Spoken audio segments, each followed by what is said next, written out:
Good afternoon, everyone in Lukman Nation. Welcome to People's Power Hour in Lukman Nation with me, the People's Prophetess Jackie Lukman.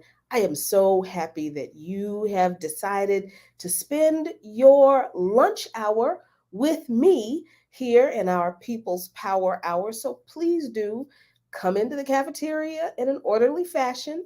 No jostling, no fighting. There's plenty to choose from. Make your selections. Find a seat next to your friends or make a new friend. And let's get into this very nutritious and plentiful conversation that we are having today. I'm really excited about this conversation because this is something I have been watching for a while. What was going on with the United Nations and the Permanent Committee on People of African Descent. Watching it with a little bit of skepticism, a little bit of excitement, but probably more skepticism and hoping I was wrong, but nope, I'm right. And so thankfully today we have two good comrades here to explain what transpired at the United Nations at the first session of the Permanent Committee of the People of African Descent that makes it so suspect. First hand information direct from Geneva, Switzerland, by way of the Black Alliance for Peace. We'll get to that in a minute. But first, I want to greet all of you who have come in to share your lunch with us today. Ricky Ryan, Peace African, Yipper 99, Eric Berkeley, Franny French, Leah Boggs, Fly Society, My Written Voice, Miriam Francis, Lene Demoy, What's Up, Marley Gordon, Alex Marquez, John Kemper, and everyone else who is about to join. Hey, listen, if you are Ariana Gladney, you popped in just in time. What's up, Peace, Black Power, everybody? Eric Berkeley, good to see you. Listen, if you are watching on Black Power Media, you're watching Lukman Nation, the most dangerous show on social media, on Black Power Media, the most dangerous platform on social media. So please support Black Power Media by subscribing to the channel. So you click on the notification bell so you can get notified whenever anybody posts content, whether somebody goes live, uploads a new video, whatever goes on the channel. You don't want to miss anything, but you can also support Black Power Media through Patreon, patreon.com/Black Power Media. And yes, we are working on some patrons only content specifically for our patrons. But you can also support Lukman Nation on patreon.com/Lukman Nation. And there you will get text copies of the monologues I do, most of them, that I do 5 days a week for By Any Means Necessary. And those text versions of my monologues are actually extended versions of the monologues containing all the things that I wanted to say that I couldn't say in the 7 to 10 minutes that they give me to say. So it's all in there. So please support Lukman Nation however you can. We really appreciate it. And I keep saying we because Baba Lukman always with me. So let's get down to business, shall we? The United Nations has established a permanent committee on people of African descent. And that sounds like a great idea, don't it? Mm, but it's really kind of not. So rather than me editorializing, I am very happy to be joined today who are going to give you the breakdown, the straight dope on what the United Nations Permanent Committee on People of African Descent really is, what happened during the first session, and what it all means. And I am very happy to be joined by Tunde Osazawa, the coordinator of the U.S. Out of Africa Network, which is a project of the Black Alliance for Peace, and Mama Afia Nwaganza, founder of the Malcolm X Center for Self Determination, WMXP Community Radio. She is a member of BAP, and a veteran of the Student Nonviolent Coordinating Committee. Thank y'all so very much for joining me. I appreciate you taking the time to come and break this all down today because I think this is so important, Mama Afia, that it's fabulous that you all went to Geneva to participate in this first session.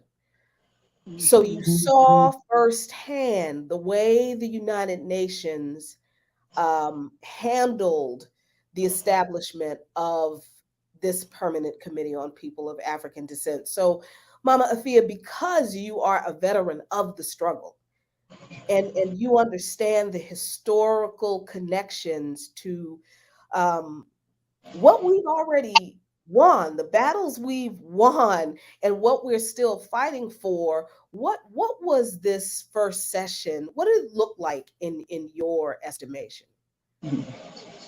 Well, thank you for having us. I genuinely appreciate the opportunity to share this experience and to call attention to this what they would call mechanism, UN mechanism, and other occasion of activities in our name without adequate consultation or regard for our wishes. The technical term is the Permanent Forum on People of African Descent. And from December 5th through 9th, it was the first session held in Geneva. And it's safe to say that you were correct. The United States and the colonizers are still at it. The Permanent Forum on People of African Descent is that the United States and the colonizers continue to try to control and to limit our human right of self-determination. It is, the forum itself is in some senses a Bandung-like global configuration. And which generated the Durban Declaration and Program of Action, where governments and civil society from around the world, more than 100 countries, reached not just an agreement, but reached a consensus. And what the United States is attempting to do is to reduce the forum, use the forum as a substitute for the declaration.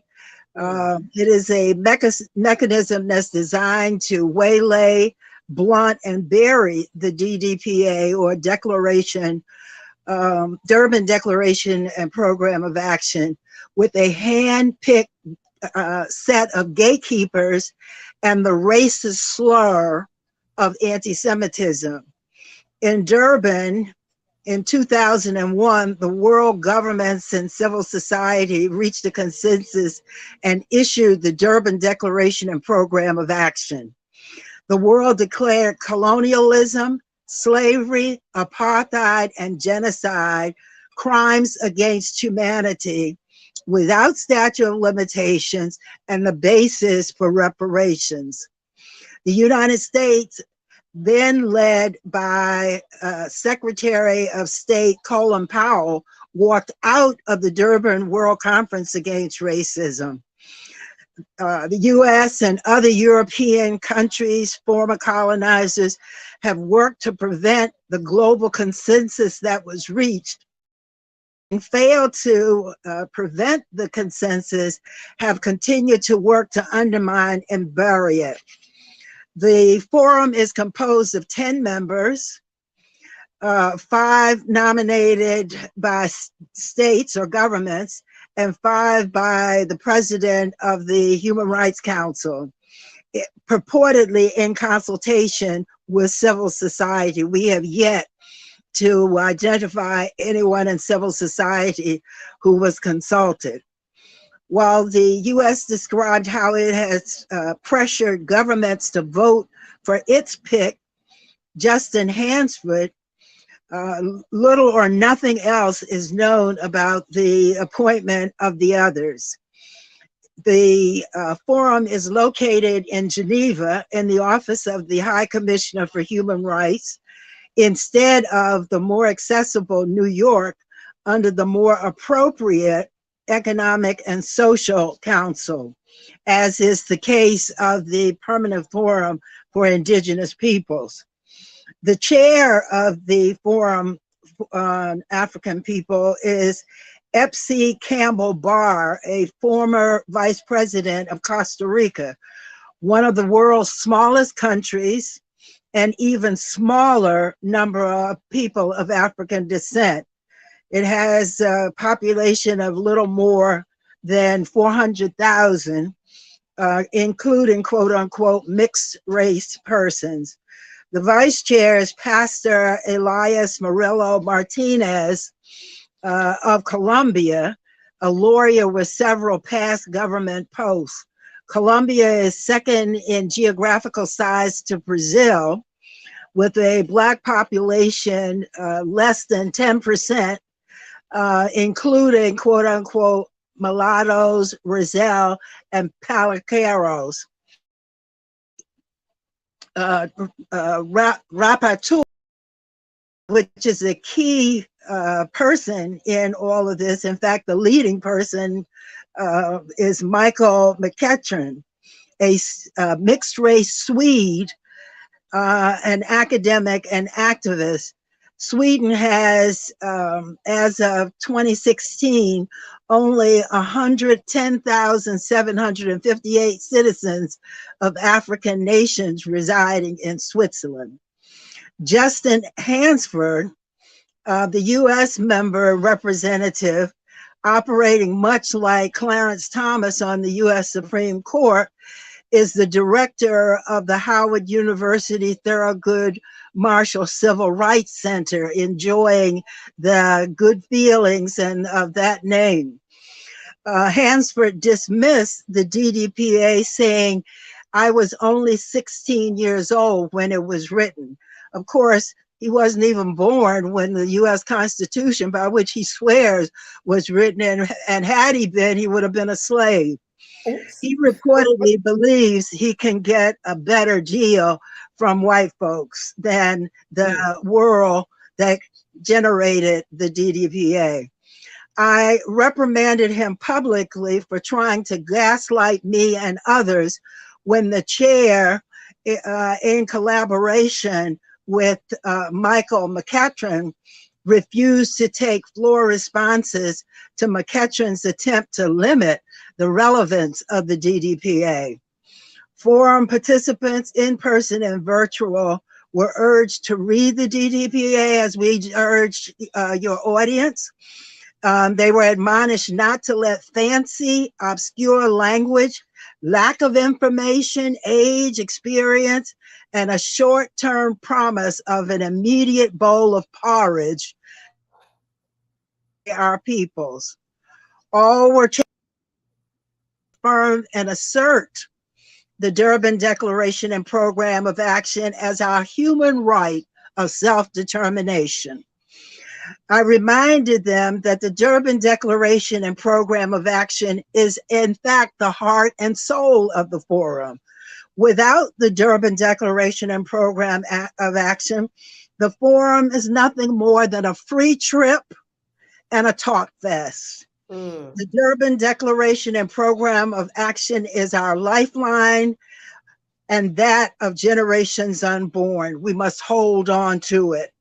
I closed by chanting Black Power, all power to the people, in which the participants joined and received it with a standing ovation.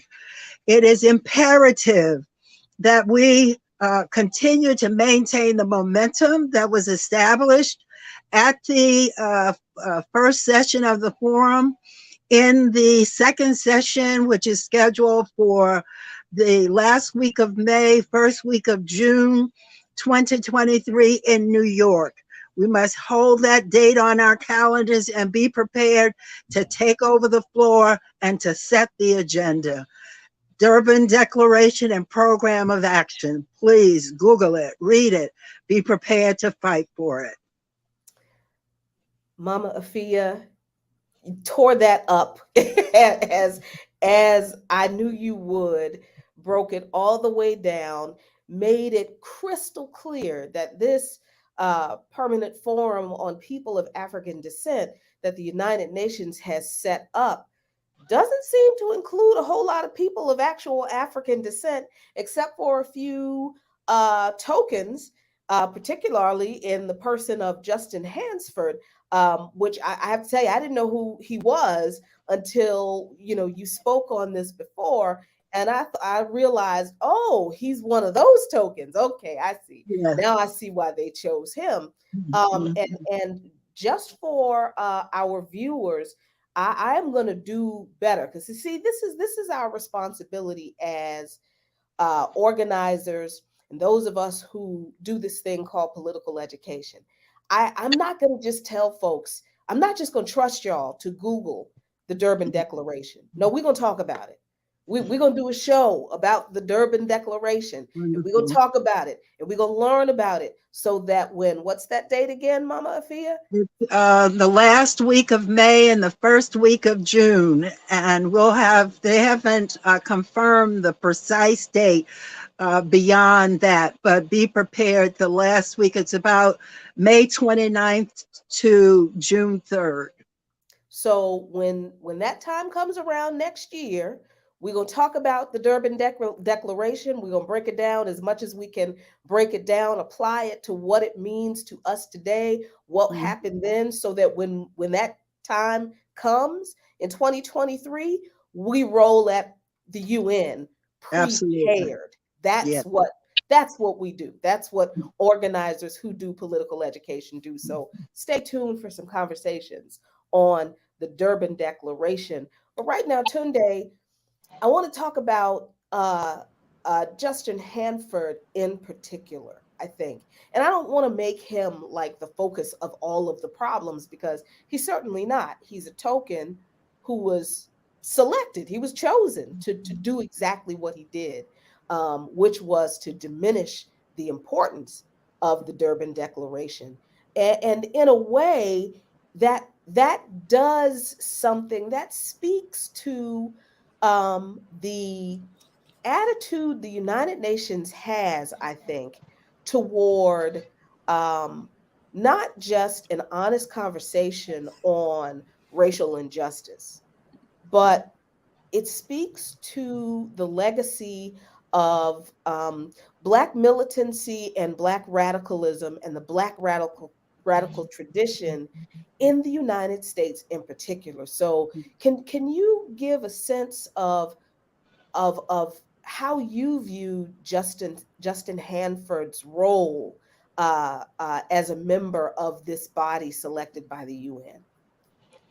Absolutely. So, from my understanding, as Mama Thea laid out pretty clearly, the selection of the 10 permanent members of the permanent forum was pretty opaque, right? If the process wasn't clear to civil society, they shared certain details, but I guess the selection of individuals like Justin Hansford and others was not done in a very clear way. And I think it speaks to just the broader undemocratic nature of the UN and this permanent forum, right? The way I see it, the UN is an undemocratic institution that uh, works to maintain Western hegemony, Western control, and interests under the guise of international law. And I think that is the role that Justin Hansford is playing, right? Like in his disparaging of the Durban Declaration and just what was set out in that very important document that everyone should read. I think that speaks to just the broader U.S. orientation or perspective on on this work. So I am aware of the previous objections that the U.S. and other members of the collective West have levied to disparage the DDPA. They talk about rejecting the resolution or the Durban Declaration's call for former colonial powers to provide reparations, and obviously the collective West that's trying to maintain its dominance, its control, would be anti-reparations. They also talk about the Durban Declarations. I guess what they say is the singling out of Israel, but really they're pro-Zionist, right? And so they're trying to uphold Zionist ideals and aspirations, and so that is another reason why they tend to disparage the conference that took place in Durban in 2001, and why Colin Powell's team walked out into of that conference. And so I think it's important for us to understand that that's the role that Justin is trying to play. He's trying to continue the effort to obscure what is really present in that important document. And I think really what we understand is that some of the main objectives of the international decade include adopting and strengthening national, regional, and international frameworks according to the DDPA. And I think they also speak about the International Convention on the elimination of all forms of racial discrimination. But the U.S. and the collective West is really working to prevent their full and effective implementation, though that is laid out in the I guess the objectives of the international decade. But yeah, I think Justin. I did not engage with him as much as Mama Fia. I listened to some of the very the very impassioned, I guess, pleas by so many members of civil society, including Mama and Fia, to ensure the full implementation of the DDPA. And I also heard his disparaging remarks. But yeah, I feel like real power isn't in those 10 permanent members, though they do represent kind of like an element of the Black misleadership class, you could say. And so I think what we need to do is make sure that we're building power so that we're not beholden or allowing that I guess that misleadership class to overdetermine our I guess our realities. And so for me, I think it's so important, like y'all said, to engage with this forum, understanding the undemocratic nature of the UN and the permanent forum, and then we should be organizing with that in mind, so that we can achieve our objectives and self-determination, despite what the U.S. and others have their designs on this forum and our futures. Yeah, definitely. And along that point, Mama Afia, people, and I think it's absolutely My an accurate. apologies. I'm not hearing you all very well.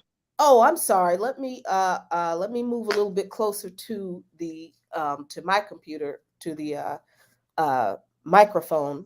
So I hope, is that a little better? Uh-oh. Good. Can you hear me? I can hear you now. Okay. All right.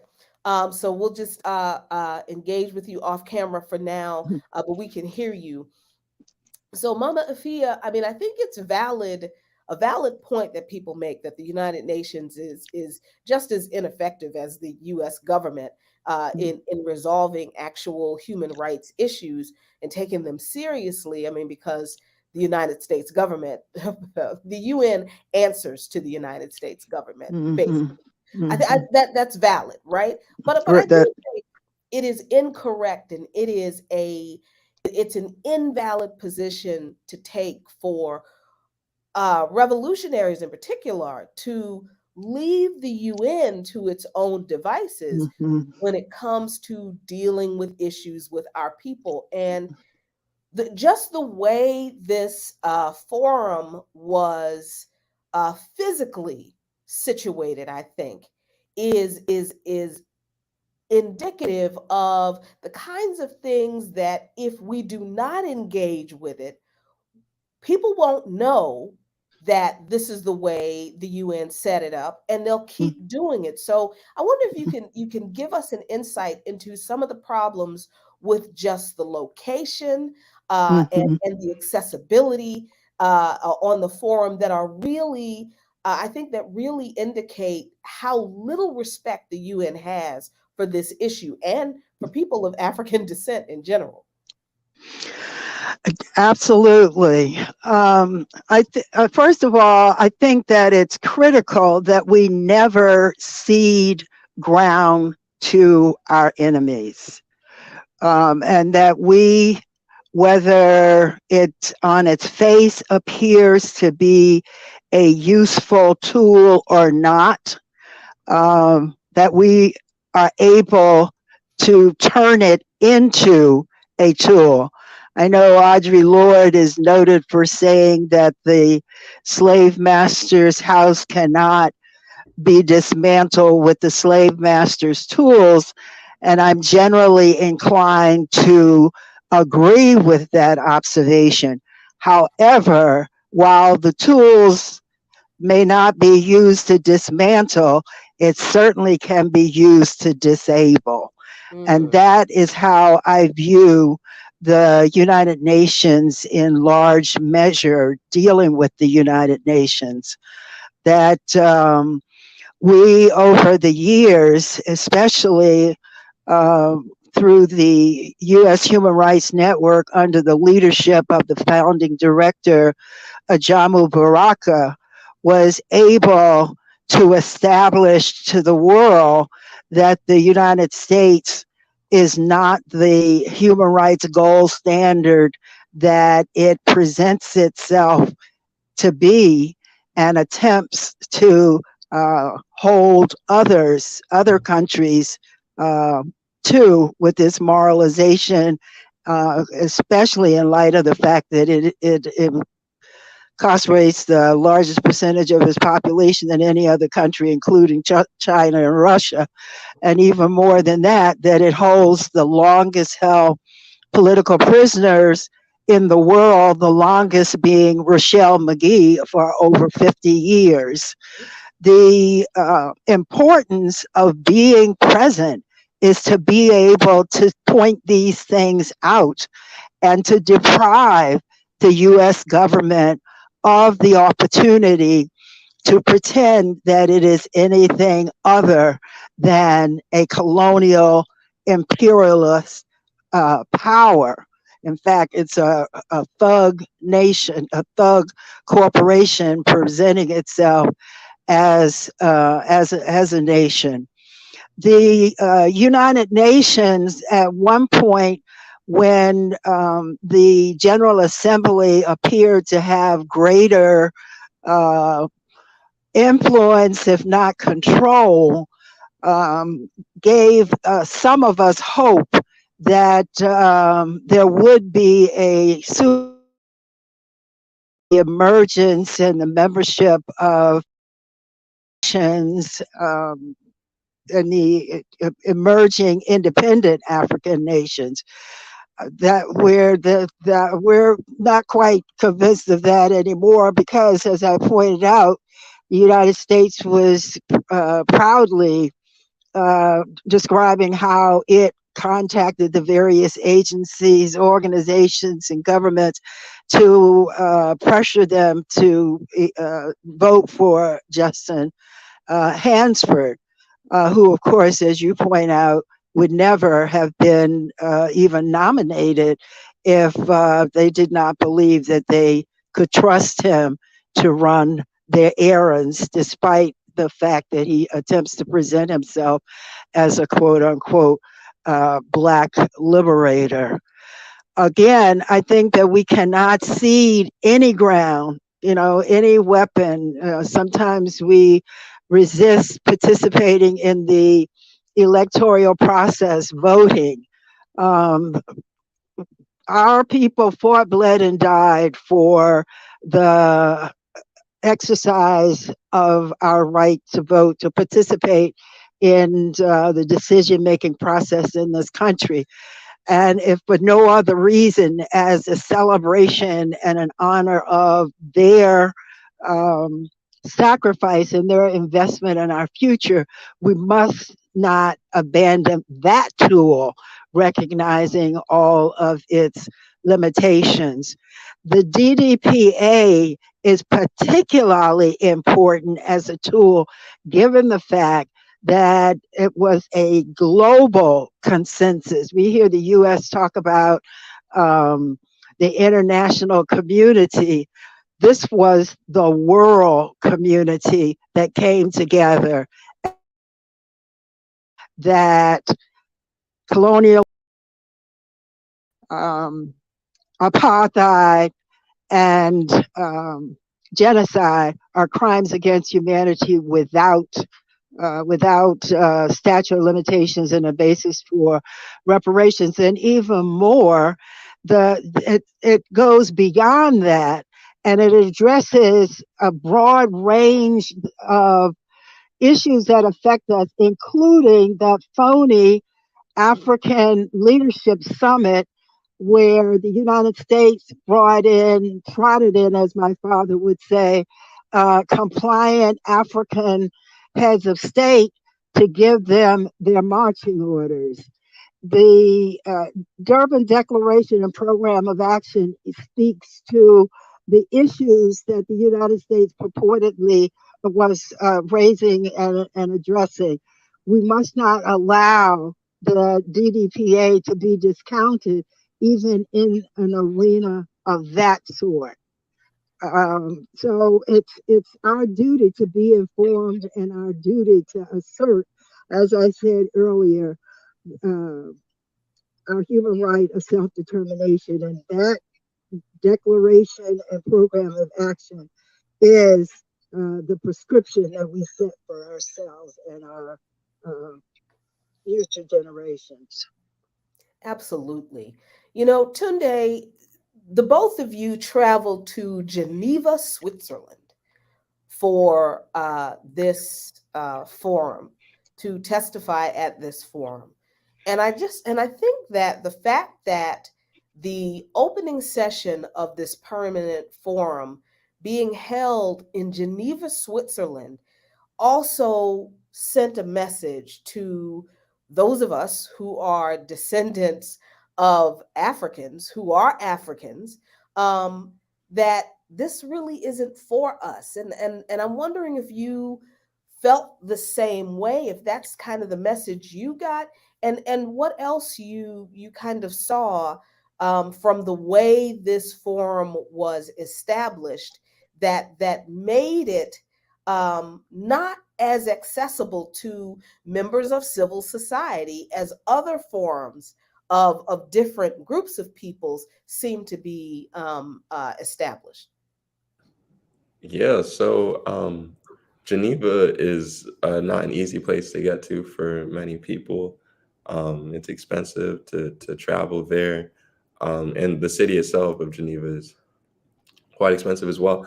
And so I think, when we were looking at the members of civil society who uh, attended and participated in the permanent forum, for the most part, there were a lot of, you know, I guess members from the members of civil society from the West. We had a few um, folks from the continent. There was representation from South Sudan, and but it wasn't to the extent that I think would be possible if there was a more accessible location chosen for the forum.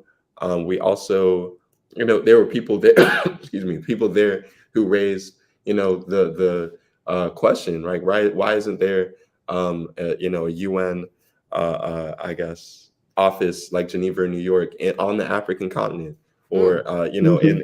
in a majority African state, or a state that has a sizable amount of African people, just because Geneva is so hard to reach.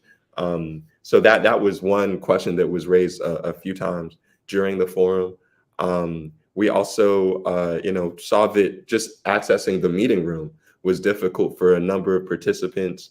There was a long walk from the entrance that they set out for us to the actual meeting room, that went up hills, and it was just very difficult for folks who may have mobility challenges, or need some sort of mobility aid to reach the actual meeting room. And so that was raised a couple of times.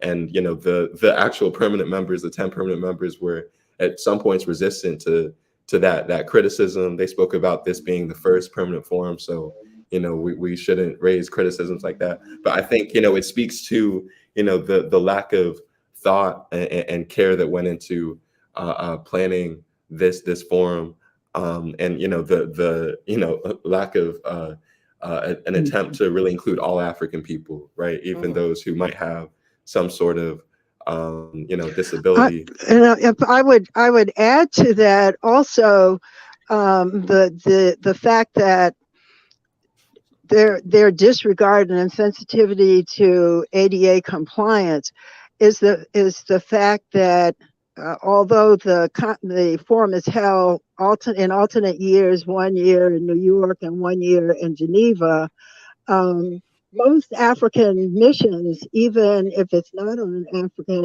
an African country on the continent, uh, most African countries have a mission in New York, which means that it would be more accessible. Also, our concern, while it is about human rights, our larger concern are social and economic, in the same way that indigenous peoples' concerns are. And therefore, it would have made more sense and given us greater control if the plural had been placed under the authority of the Social and Economic Council, which is based in New York. Definitely. Yeah. And so I'll just quickly add to that. I mean, I think from my perspective, it seemed like a number of the states and the members of the various mechanisms of the UN that attended, that they are in many ways disconnected from the realities of people of African descent around the world, right? And so I think this forum gave an opportunity to for, I guess, those those forces, those structures, to hear from members of civil society. And I think there needed to be a greater effort, excuse me, a greater effort to do that type of consultation, to hear from and maybe be more grounded in the realities of everyday African people wherever they may be. And that just wasn't present. And so I think even when we talk about the UN and how it functions, how it operates, it works from a perspective of or there's a contested nature to human rights frameworks, right? So Mm. it works from like a Eurocentric, Right. liberal Right. Mhm. concept, or perspective of human rights that doesn't really take into account the realities, or the standpoint of oppressed groups. And so I think that was something that I think really spoke to kind of some of the blind spots. And so I think we like y'all were saying, have to engage in struggle, and really not, as Mama Fia spoke to, not concede any ground in this struggle for our human right to self-determination. And that means, really engaging with this permanent forum in a thoughtful and strategic way, so that we can, overthrow these, these ways that the UN and the permanent forum is currently related to people of African descent around the world. And at the same time, I would say that there was a quality of joyousness with African people to meet other African people from around the world, even when we Mm, could not communicate with one another um, for lack of multiple language, especially for folks from the United States being unilingual, but there was a warmth and a generosity towards one another that I think is more disturbing to the colonizers and the status quo than anything else, because ultimately we will overcome the language barriers, and to be able to, as we did with the Durban World Conference Against Racism that produced the DDPA, we will find ways to communicate with each other and advance the necessary consensuses.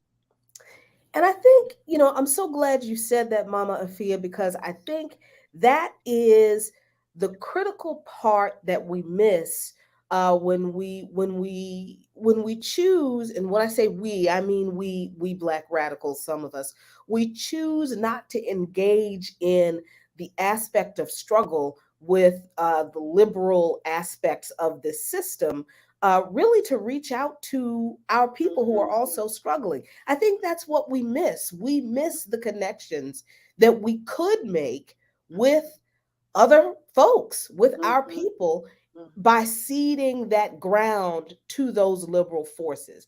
I mean, it's almost like I always use biblical references because I'm a Christian and I don't know what else to do, right? That's just where my brain goes. That's all It's right. almost like Daniel going into the lion's den, or Absolutely. Shadrach, Meshach, and Abednego going into the fire, All right.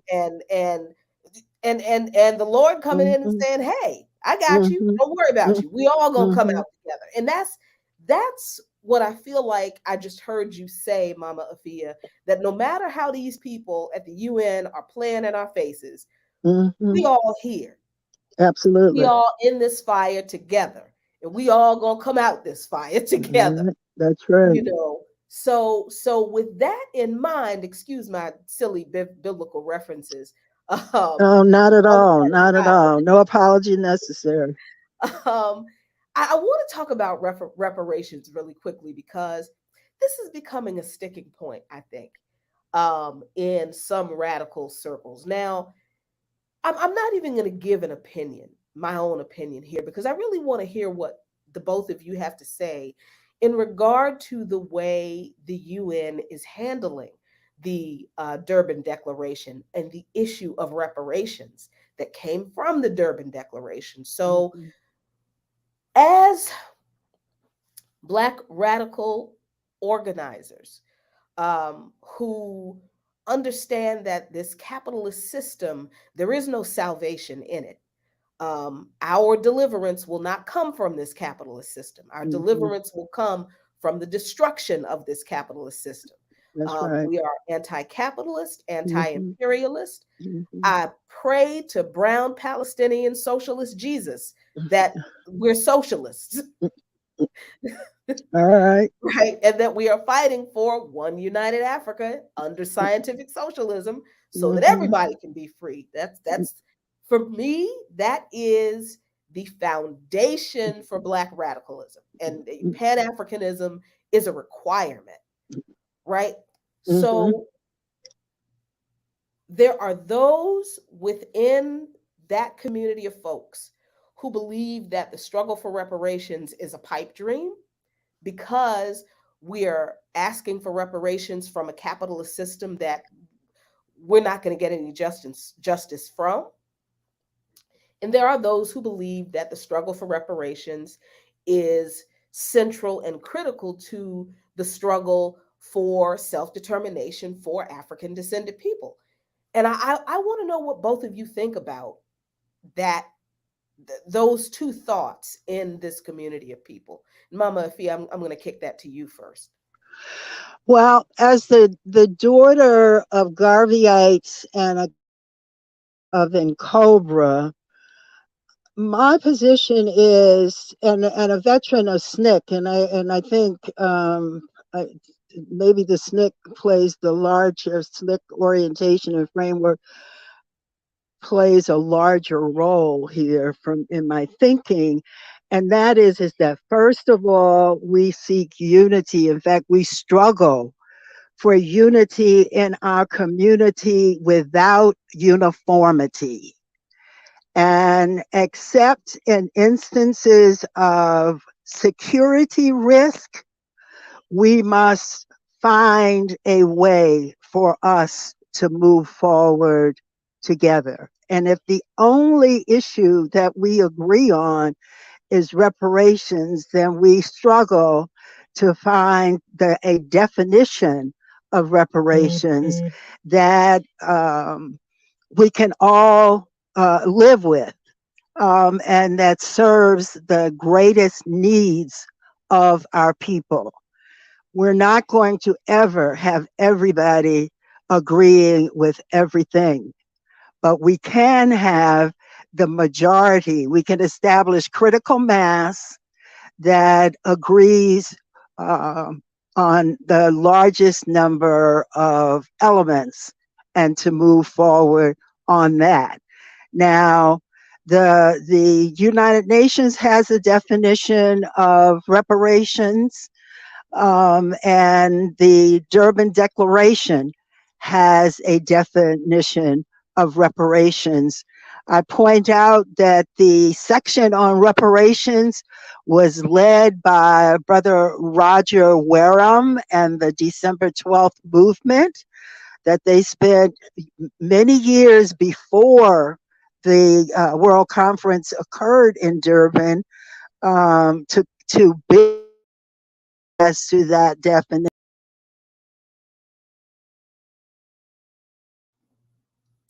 Uh-oh, it looks like Mama Afia dropped. Hopefully she'll return quickly. But in the meantime, Tunde, why don't you pick that up? What are your thoughts? Yeah, absolutely. I think as Mama Fia was speaking to, the DDPA has, a lot to say about reparations that is pretty. I think it's something. I think everyone should go ahead and take a look at that important document just to get an understanding of what we should be fighting for. But to me, um, reparations means total global social transformation, right? Like we need to completely change the system, and you can't really buy that with simply a cash payment, even if it's in the billions or trillions of dollars. I think real um, redress for what African people of African descent have faced for the last few centuries can only come when the system that benefits the excuse me, the capitalist is destroyed, is completely demolished. And so I think if we look at most veterans of the reparation movement, they're internationalists, and we saw that at the forum. Like there are a number of people there who spoke to the need for reparations and the need for to move beyond like a narrow nationalist or narrow racialist perspective or black American social chauvinist, I guess, perspective, Mm-hmm. right? And so we have to focus on the liberation of all colonized and enslaved peoples or previously enslaved peoples. And so we have to focus on how do we repair the centuries of European or American crimes and savagery, that brought us capitalism and brought us to the imperialism that we're seeing. And so we have to determine that for ourselves through our process of struggle. And so I think decide or figuring out what reparations looks like engaging in um, you know internationalist work, engaging in struggle. And I think, there were a number of people from Cobra, for example, at the forum that were speaking to a lot of the work that they've done to kind of tease out this idea of reparations. And so that, that obviously that work is beginning or has begun. And I think, again, folks should look at the Durban Declaration, look at the work of groups like Cobra, and the National, African American Reparations Commission. But yeah, I think, reparation has to look like global transformation. Absolutely. And we've got Mama Afia back. Can you hear us, Mama Afia? Yes, I can hear you. I can Okay, hear you. great. Thank you. I'm so glad you were able to reconnect because you were cooking there. Um, and everybody was really vibing with what you were saying. But in the meantime, excuse me, a comment from the chat has come up, and I do want you to address this, Mama Afia. And BB Rodriguez says that the 350 million descendants of betrayed, trafficked, enslaved have one another. We don't have continental African countries' support. Hence why DC wasn't held in West Africa where betrayal began. This is the idea that it was all of the African nations that betrayed the enslaved African people, and we have no, and that Pan Africanism is not reciprocated by continental Africans from the continental African nations, which hampers our efforts toward reparations. What are your thoughts on that, Mama Afia? I've been going back and forth to Africa since 1969. I have never not been well received. And you can't take a personal, individual experience and blow it up to describe the total phenomenon. But I would caution us to recognize the fact that the same way that we have gotten propaganda against Africans, Africans have gotten propaganda against us. That's the second point. The third point is that I totally challenge the commenter to read the history. Malcolm was well received also across the continent with the emerging African nations. In the same way that we have the Justin Hanfords of the world, Africa has its Justin Hanfords of the world. I think that what we have to do is to give up our egos, give up the distractions, and to begin to deal with the realities. If you're talking about Africans who come to the United States, many of them is just as opportunistic and as much mercenaries as the folks from those our sisters and brothers who go from this country to Africa seeking to benefit from the underdevelopment that our brothers and sisters over there suffer from. The concept of Pan-Africanism is a concept that we intellectuals look at, understand, agree with, that we have not shared or are here or there.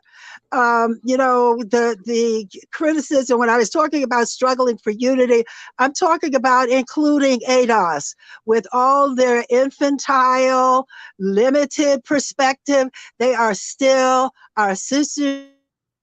They are our children. And what we need to do to struggle for unity in our community locally and globally, so that we're not, they think they think they're better than us, or we think, or as they have been taught, we think we're better than them. We cannot allow the stereotypes, the divide and conquer to defeat the global unity. None of that was present at the forum. And that's why I wanted to make it a point to talk about the joy that people experienced in meeting each other, taking pictures with one another, exchanging cards, exchanging emails. We have to struggle for facts. We have to struggle for truth. We have to struggle for unity among ourselves. And again, but for security threats, we can find that unity. The Durban Declaration was a consensus. It wasn't just a majority agreement. It was a consensus where every African country was involved. African people from all over the world, oppressed people. It was like a modern day Bandung conference Mm-hmm. where a consensus means that everybody present agreed. Nobody blocked anything. So we have an example to go by. We must not allow it to be buried. We must not allow it to be discounted or dismissed. We must study it and take it to the next level. That is our responsibility, struggling for unity and not uniformity. And I really appreciate you speaking on the issue of struggling for unity, Mama Afia. Even as I'm challenged myself in some of your guidance, because ADOS, that's going to take a minute for me. But see, if it were easy, it would not be called struggle. You Exactly. understand? I know this, but I'm just gonna be honest and be real. It's It's that yeah, hard. that's a struggle. But Yeah. but it is a struggle, I think, that is worthwhile engaging in with Yeah. people who are also serious in Hmm. reaching a common goal. Hmm. Right Exactly. now, people who have their own egos, their own agendas, their own, outcomes, they will fall by the wayside anyway. They'll give Hmm. up and go on off on their business, and that's fine. But for those of us who are serious about one united Africa and a united African diaspora, then our purpose, our guide is to struggle for that goal. And the Hmm. idea that we in this part of the diaspora, the idea that we do not have the support of continental African nations on whichever coast, west or east, that is patently false, as the Durban Declaration proves, Exactly. as the very history of struggle that we always quote in Malcolm X, we always quoting, W.E.B. Du Bois, we always talking about Paul Robeson, always talking about Hmm. Claudia Jones and all these folks. All of these people were embraced by people on African, the continent African. of Africa. Many of them Exactly. went to the continent of Africa, met Hmm. with African leaders, Hmm. strengthen those Pan-African ties. So I'm not sure where people get this idea. And it's not a new idea. So I don't want anybody to think I'm picking on them. But it is an idea that I'm seeing more and more conveyed among Yeah. black radical circles, that the Africans on the continent don't support us. I don't know where y'all getting that from, but I've got two comrades who went all the way to Geneva, Switzerland, and came back with a report that ain't true. so, Yeah. I mean, I have to admit that after speaking to you two about this um, farce in Geneva, with the first session of the forum, the permanent forum on people of African descent. I have to admit, I'm actually excited about Hmm. the next session, because that is where we get to participate. Hmm. It will be in New York City. We have plenty of time to organize something. We have plenty of time to educate ourselves on what it is that we are defending, So I suggest that we get to work. And Mama Afia and Tunde, I really, really appreciate you taking the time today to break this down to us and to give us our marching orders for 2023. Thank you. Thank you. It's our Thanks for honor. having us. Yes. Thank you. All right, y'all. I really appreciate you all too hanging out with me and us today here on the People's Power Hour in Lukman Nation. Always, always have such rich and meaty discussion. Really excited about the upcoming shows. Stay tuned for a couple of shows on the Durban Declaration. Stay tuned for a show on the U.S. invasion of Panama and a whole bunch of other stuff. Until then, y'all be really good. Be really good to each other and yourselves. A luta continua. The struggle continues, but Victoria acerta. I promise you, if you keep struggling, victory is certain. Until Victory is certain. peace.